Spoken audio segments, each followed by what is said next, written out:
Enzo Recto, kalaban ang katiwalian at kasinungalingan, kakampi sa katotohanan at kabutihan. Ito raw ho mga retired AFP and PNP officers. Abay nanawagan daw kay House Speaker Romualdez na bumaba na sa pwesto. Yun po'y ayon kay Senador Bato de la Rosa. Inilatag ni Senador Ronald Bato de la Rosa sa kanyang social media account ang kopya ng liham na ipinadala umano ng mga retired AFP at PNP, UP vanguards at iba pang concerned Filipino citizens at maging taxpayers kay House Speaker Martin Romualdez. Sa nasabing sulat, hinihiling naman ito kay Romualdez na bumaba na ito sa pesto dahil nga sa apat na rason. Kabilang nga sa mga rasong nakasulat dito ay ang paggastos niya raw ng 26.7 billion pesos mula sa akap ng DSWD para sa isang Peking People's Initiative para mapalitan lang ang konstitusyon. Maliban dito, iginigiit din nila na marapat na itong umalis sa pwesto dahil bigo itong proteksyonan ang taxes ng bayan mula sa korupsyon. Unang tingin, parang wrestling promo ang ginawa ni Senator Bato. Yung linya na "We want you out now" ay hindi bagay sa isang senador, mas bagay sa isang barangay tanod na nainis sa kapitbahay na maingay ang karaoke. Kung ganito ang level ng political discourse, abay talo pa ng mga nag-aaway sa palengke. Sa Senado pala, may libre ring comedy bar. Pangalawa, ang sigaw ni Bato ay parang isang player na hindi nakashoot kaya sinisisi ang referee at gusto agad palitan ang commissioner. Ang problema, hindi laro ang pinag-uusapan dito kundi pamahalaan ng buong bansa. Kung lahat na lang ng hindi nila gusto ay tatanggalin agad, baka sa susunod pati janitor sa Senado gusto na rin nilang sibakin. Napaka-childish, parang hindi senador kundi varsity sa intrams na bitter sa pagkatalo. Pangatlo, ang image na ipinapakita nila ay parang reality show na Pinoy Big Brother, Congress Edition. May mga housemate na ayaw sa isa, kaya nagsisigawan ng evict, evict.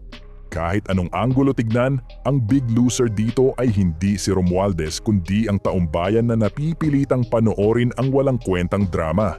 Ang masakit pa, ang budget galing sa buwis natin. Parang nagbabayad tayo ng cable subscription sa palabas na ayaw naman nating panoorin. Pang-apat, hindi rin ligtas si Bato dito. Parang siya yung dating kontrabida na biglang nagpipilit maging bida. Pero nahuhuli pa rin ang script. Ang problema, hindi convincing ang acting, mas mukha itong pakitang tao para sa ibang interes. Kung tutuusin, parang pelikulang paulit-ulit na lang ang plot.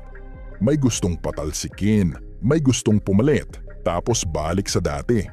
Walang bagong twist, kundi recycled na awayan.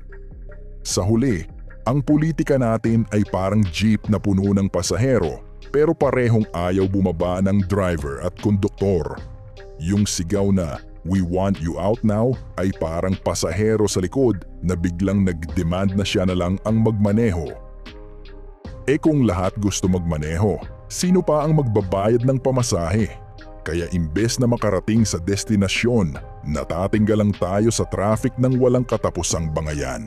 Mga kabunyog, mga kababayan, mukhang lumalawak mukhang dumarami ang nananawagan ng pagre-resign ni Speaker Martin Romualdez.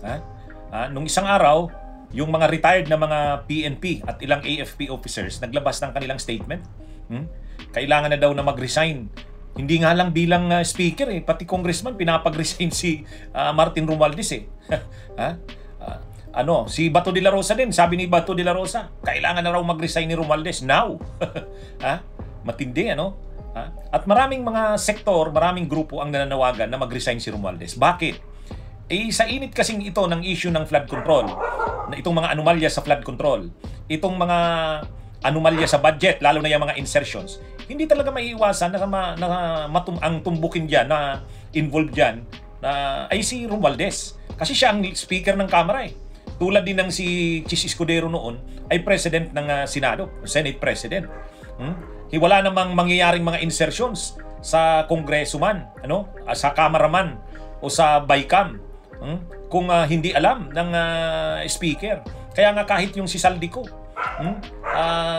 dapat palabasin yun ni Speaker Martin Romualdez. Kaya nadidiin, kaya nadidikdik si Speaker Martin Romualdez dahil dinidepensahan niya si Saldico. Dapat ipakita ni Speaker Martin Romualdez, sabi niya, suportado niya yung kampanya laban sa korupsyon ng administrasyon. Pinupuri niya yung kanyang pinsan na pinangungunahan ngayon ang pagsusulong ng kampanyang anti-corruption. Dapat ipakita niya rin yan sa Kamara. Ang problema, yung create nilang Infracom, yung TRICOM na nag-iimbestiga, selective din eh. Selective. Walang hindi nila tinutumbok yung mga kongresistang involved sa mga maanumalyang flood control na yan. At dapat magsimula muna pag-usapan yung mga insertions kasi marami diyan sa mga flood control na yan na maanumalya ay mga insertions. Kaya ang tanong, sino ang nag-insert? Sino ang mga proponents niyan? At alam yan ni Martin Romualdez bilang speaker. At kung hindi man siya, yung kanyang kanang kamay pagdating sa budget, si Saldico. Kaya dapat padaluhin niya si Saldico. Ang problema, hinayaan niya pang makalabas ng bansa. Tapos si Saldico pa yung nagde-decide kung kailan babalik. Ay dapat sa travel na yan, sa travel authority, nakalagay doon kung kailan dapat bumalik.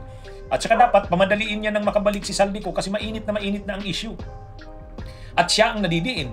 Sa ngayon, dumadami yung kahit mga miyembro ng Kongreso, ng Kamara na critical na sa kanya. Aside sa dati na, sila Duke Frasco, sila Tubi Chanco, sila JV Benitez, ay ngayon yung mga bata, si Kiko Barsaga, baga matwirdo din itong Kiko Barsaga na to, yung anak ni Benitez, si Alvi Benitez ba yon? Kasama na rin sa mga nananawagan sa kanya na critical sa kanya. So dapat maipakita ni Speaker Martin Romualdez na talagang hindi niya tinutolerate ang korupsyon. At magagawa niya lang 'yan kapag pinalabas niya si Saldico. Sila Dong Gonzales, yung mga nababanggit na mga pangalan na grabing mga insertions na siningit. Dapat palabasin niya yon. Sabihin niya, harapin niyo ang isyong to. Nasisira na ang institusyon ng Kamara. Kapag ginawa niya yan, mababalik ang tiwala sa Kamara at mabalik ang tiwala sa kanya. Hanggat hindi niya yan ginagawa, titingnan siya bilang promotor ng mga anomalya na yan. At lalawak pa ang mananawagan na yan ng pagpaparesign sa kanya. Ang problema kasi pag nag-resign siya, pag napalitan si Romualdez, mamumroblema si PBBM. Nakukontrol ni PBBM, napapasunod ni PBBM ang Kamara, yung mga gusto niyang mangyari na isasagawa ng Kamara dahil kay Romualdez. 300 plus yan, 350 na kongresista yan. Kailangan ng magaling na leader niya na maglilid dyan, magtitibon dyan. Kung hindi, mga kongresista yan, mga political dynasty yan, magkakanya-kanya yan. Hindi na yan mapapasunod. Baka i-impeach pa yan si PBBM. Bunyog, halikan na kasama ka.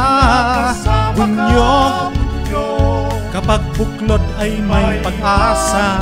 Luzon, Visayas, Mindanao, isa ang pananaw. Sa bagong Pilipinas ang bunyog isisigaw.